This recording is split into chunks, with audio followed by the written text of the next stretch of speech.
ആശയപരമായി നോക്കിയാൽ ഈ PM ശ്രീ എന്ന് പറയുന്നത് ഒരു കാരണവശാലും നടപ്പാക്കാൻ പറ്റിയതല്ല CPM-നെയും CPI-യെയും സംബന്ധിച്ചിടത്തോളം.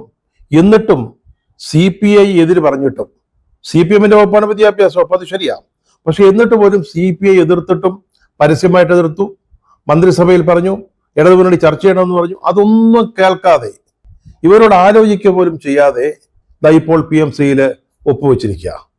ഇതിൽ പരം ഒരു ചവിട്ടിത്തേക്കല്, അപമാനം CPI പോലൊരു പാർട്ടിക്ക് എങ്ങനെ സഹിക്കാനാവും?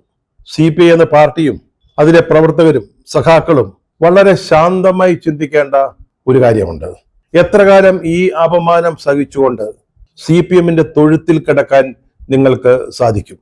വല്ലപ്പോഴും കിട്ടുന്ന കുറെ വൈക്കോലും കാടിവെള്ളവും കഴിച്ചുകൊണ്ട് എങ്ങനെ നിശബ്ദരായിട്ട് അവരുടെ ആട്ടും തുപ്പും തൊഴിയുമേറ്റ് കഴിയാൻ പറ്റും?